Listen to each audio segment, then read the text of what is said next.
السلام علیکم۔ آج کی یہ کہانی 4 دوستوں پر مشتمل ہے جو پہاڑوں میں ہائکنگ کے بہت شوقین تھے، اور وہ اکثر اوقات ہائکنگ کے سلسلے میں چھوٹے بڑے پہاڑ سر کرتے رہتے تھے۔ یوں تو ہمارے ساتھ بہت سے واقعات ہوئے، کیونکہ ہم اکثر پہاڑوں میں جنگلات میں رکا کرتے تھے، کیمپنگ کیا کرتے تھے۔ چھوٹے بڑے واقعات روز کا معمول تھا، لیکن جو واقعہ آج میں آپ کو بتانے جا رہا ہوں، اس نے ہماری زندگی بدل کے رکھ دی۔ اس کے بعد سے ہم نے ہائکنگ کا پروگرام بنانا ہی چھوڑ دیا، اور مجھ سمیت میرے باقی تینوں دوست بھی بہت زیادہ ڈر چکے تھے۔ تو واقعہ کچھ یوں شروع ہوتا ہے کہ میں اور میرے تینوں دوست ساجد، زین اور عابد، ہم چاروں ایک دفعہ ارادہ کرتے ہیں کہ ہم اس مرتبہ سب سے اونچا اور خطرناک پہاڑ سر کریں گے۔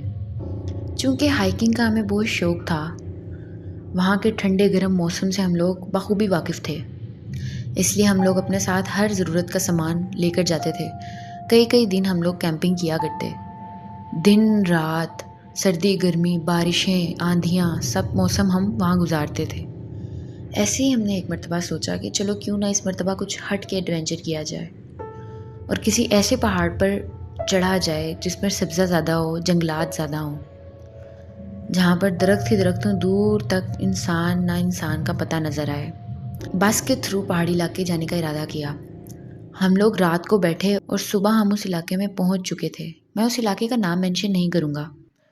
ہم نے صبح ناشتہ کیا، اپنا سامان وغیرہ سیٹ کیا، فریش ہوئے، کسی ہوٹل میں رک کے، اور پھر ہم نے ارادہ کیا کہ اب ہم لوگوں کو اپنی اصل منزل کی طرف چلنا چاہیے۔ چلتے چلتے ایک پہاڑ ہمیں نظر آیا جو بالکل درختوں سے ڈھکا ہوا تھا۔ وہاں پر دور دور تک کوئی گھر بھی نظر نہیں آ رہا تھا۔ عصر کی نماز کے بعد ہم نے ہائکنگ شروع کی۔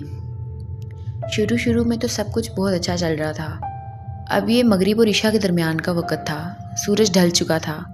دیکھتے ہی دیکھتے پہاڑوں پر گھپ اندھیرا چھا گیا، اور ہم نے اپنی ٹارچ لائٹس نکال کے اس کے تھرو ہائکنگ شروع کی۔ تھوڑا سا اوپر جانے کے بعد میرے ایک دوست نے شکایت کی کہ میرا دم گھٹ رہا ہے اور مجھے اچھی وائبس نہیں آ رہی یہاں سے، مجھے لگتا ہے کہ ہمیں یہاں سے واپس چلنا چاہیے۔ ہم لوگ اس کا مذاق اڑانے لگے اور اس کو بولا تم کون سا پہلی مرتبہ ہائکنگ کر رہے ہو اور ایسی باتیں کیوں کر رہے ہو؟ لیکن وہ بہت تیز سانس لے رہا تھا۔ جیسے تیسے کر کے اس کو کھینچ کے ہم لوگ لے گئے، اور ہم دوبارہ سے ہائکنگ کنٹینیو کرنے لگے۔ لیکن پھر کچھ دیر چلنے کے بعد میرا ایک دوست ایک بہت بڑے پتھر سے ٹکرا گیا، اس کا ناخن ٹوٹ گیا اور اس کا خون بہنے لگا۔ اس کو فرسٹ ایڈ دیتے دیتے ہم نے ٹارچ سے دیکھا کہ تو دیکھنے سے ہمیں یہ معلوم ہوا کہ وہ کوئی پتھر نہیں بلکہ ایک قبر تھی، جس پر ایک نیم والی سلیب لگی ہوئی تھی۔ وہ قبر دیکھ کے ہم چاروں دوستوں کے حواس تو باختہ ہو ہی گئے، لیکن ہم نے جیسے تیسے کر کے اللہ کا نام لیا اور وہاں سے چلنے لگے۔ میرا وہ دوست جس کا دم گھٹ رہا تھا، وہ مجھے پھر کہنے لگا کہ یار واپس چلو، مجھے اچھی وائبس نہیں آ رہی۔ لیکن ہم لوگ ڈھیٹ بنے رہے اور ہم چلتے رہے۔ آدھی رات ہو گئی، ہم لوگ بہت تھک چکے تھے ہائکنگ کر کے۔ اب ایک جگہ پر جا کر ہم رکے، وہاں پر کچھ جھاڑیاں تھیں، وہ جھاڑیاں پیچھے کر کے ہم نے سوچا اب یہیں پر کیمپ لگا کر رات رکا جائے، اور اگلے دن صبح پھر سے ہائکنگ سٹارٹ کی جائے گی۔ ہم 2 کیمپس لگا رہے تھے۔ اب ہم 2 دوست ایک کیمپ میں اور 2 دوست ایک کیمپ میں تھے۔ رات کے کوئی 2 یا 2:30 بجے کا وقت تھا۔ بہت عجیب آوازیں آنے لگیں۔ ہم جانتے تھے کہ ہم جنگل کے بیچوں بیچ میں ہیں، تو یہ بات تو نارمل ہے، کوئی بھی جانور ہو سکتا ہے جس کی آوازیں آ رہی ہوں۔ اب باہر گھپ اندھیرا تو تھا، لیکن چاند کی اتنی روشنی تھی کہ اگر ہم کیمپ کے اندر بالکل اندھیرا کر کے باہر دیکھیں تو ہمیں کیمپ کے پیراشوٹ کے اوپر شیڈو بنتا نظر آئے گا کہ وہاں پر کوئی موجود ہے۔ اسی طرح تھوڑی دیر کے بعد ہم نے دیکھا تو ہمیں ایسا لگا جیسے ہمارے کیمپ کے پاس کوئی کھڑا ہوا ہے۔ ہم سمجھے شاید ہمارا وہ دوست ہے، دوسرے کیمپ سے نکل کے یہاں آیا ہے۔ ہم نے آوازیں دیں، کوئی نہیں بولا۔ تھوڑی دیر کے بعد وہ شیڈو چلا گیا۔ 10 سے 15 منٹ گزرے ہوں گے کہ دوسرے کیمپ سے عابد نکل کر آیا، اور اس نے مجھے بولا کہ تم کیا ہمارے کیمپ کے ارد گرد چکر لگا رہے ہو اور ہم بلاتے ہیں تو بولتے بھی نہیں ہو۔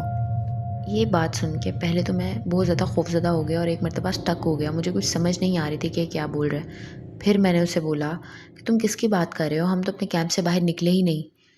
ایک دم وہ بھی خوف و ہراس میں آ گیا، اور اس نے کہا ہمارے کیمپ کے ارد گرد مسلسل تم میں سے کوئی ایک بندہ چکر لگا رہا ہے، ہمیں شیڈو بنتا نظر آ رہا ہے۔ ہم نے باہر کھول کے دیکھا تب کوئی نظر نہیں آیا، اور ایسے لگا جیسے جھاڑیوں میں سے بھاگ کے کوئی گیا ہے۔ میں نے عابد کو کہا کہ ہم میں سے کوئی کیمپ سے باہر نکلا ہی نہیں ہے، اور میرا دوسرا دوست جو زخمی تھا وہ تو سو چکا تھا۔ اس بات سے میں بہت زیادہ گھبرا گیا تھا، اور میرے باقی کے دونوں دوست بھی، کیونکہ ایک تو سو چکا تھا۔ اب ساری رات نیند تو کیا ہی آتی، خوف و ہراس میں ہماری رات گزری۔ صبح پھر جب فجر کی اذانوں کی آواز ہمارے کانوں میں پڑی تو ہمیں کہیں جا کر سکون ملا۔ اگلے دن فجر کی نماز کے بعد، ناشتے کے بعد ہم نے ہائیکنگ پھر سے شروع کی۔ کیمپ وغیرہ اکٹھے کیے اور چیزیں لے کر ہم آگے چلنے لگے۔ اسی طرح سارا دن ہائیکنگ کرنے کے بعد دوپہر کا کھانا بنا کر وہیں کہیں بیٹھ کر کھایا اور پھر سے ہائیکنگ سٹارٹ کی۔ اب کچھ ایسا ہوا جس کی وجہ سے ہم لوگوں نے مزید ہائیکنگ کا اپنا ارادہ بدل دیا تھا۔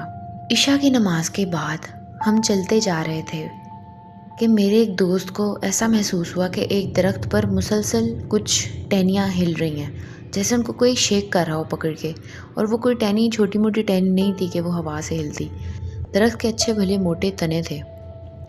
میرا دوست وہاں رک گیا۔ ہم تھوڑا سا آگے گئے، پیچھے دیکھا تو عابد وہاں کھڑا کسی کو دیکھ رہا تھا۔ ہم پیچھے آئے، عابد کو پوچھا کہ کیا ہوا، وہ تو جیسے اپنے ہوش میں ہی نہیں تھا۔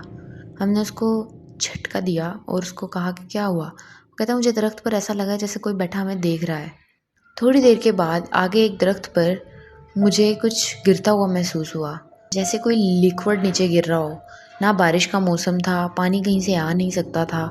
مجھے سمجھ نہیں آ رہی تھی کہ یہ درخت سے کیسے گرا ہے۔ جو ہی میں نے اوپر دیکھا تو مجھے ایک بہت بڑی آنکھوں والی کوئی چڑیل بیٹھی نظر آئی، جو اس طرح سے بیٹھی تھی کہ اگر میں اس کے نیچے کھڑا ہوں درخت کے تو وہ مجھ پہ اٹیک کر دے گی، اور بہت خون خوار نظروں سے ہمیں دیکھ کر مسکرا رہی تھی۔ یہ دیکھ کے تو جیسے میرے پاؤں کے نیچے سے زمین ہی نکل گئی۔ اس وقت میں نے اپنے کسی دوست سے اس بارے میں ذکر نہیں کیا، لیکن میں نے ان کو فورس کیا کہ ہم مزید آگے نہیں بڑھیں گے، یہیں سے واپسی کا راستہ پکڑو اور ہم نکلیں۔ میرے دوست جو پہلے ہی راضی تھے کہ ہم لوگ مزید ہائیکنگ نہ کریں، انہوں نے خدا کا شکر کیا اور واپسی کی راہ پر مڑے۔ جب ہم نیچے آئے تو میرے دوستوں نے پوچھا تم نے ایسا کیا دیکھ لیا تھا جو اچانک سے تمہیں اس طرح ہمیں لے کر آنا پڑا؟ نیچے آ کر پھر میں نے ان کو بتایا کہ میں نے اس درخت پر بیٹھی ایک چڑیل کو دیکھا تھا جو ہمیں اس طرح دیکھ رہی تھی جیسے ابھی ہمارا خون پی جائے گی، ہمیں کھا جائے گی، اور ظاہر سی بات ہے یہ ایک انڈیکیشن تھی کہ ہم مزید آگے نہ بڑھیں، کیونکہ جیسے ہی ہم نے وہاں پہ ہائیکنگ سٹارٹ کی تھی ہمیں عجیب سی وائبز آ رہی تھیں۔ آگے بھی ہائیکنگ کرتے ہیں ہم، لیکن ایسا کبھی نہیں ہوا تھا۔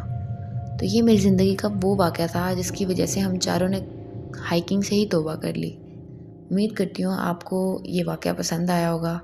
میرے چینل کو سبسکرائب کیجیے، اس ویڈیو کو لائک کیجیے اور شیئر کیجیے۔ اللہ حافظ۔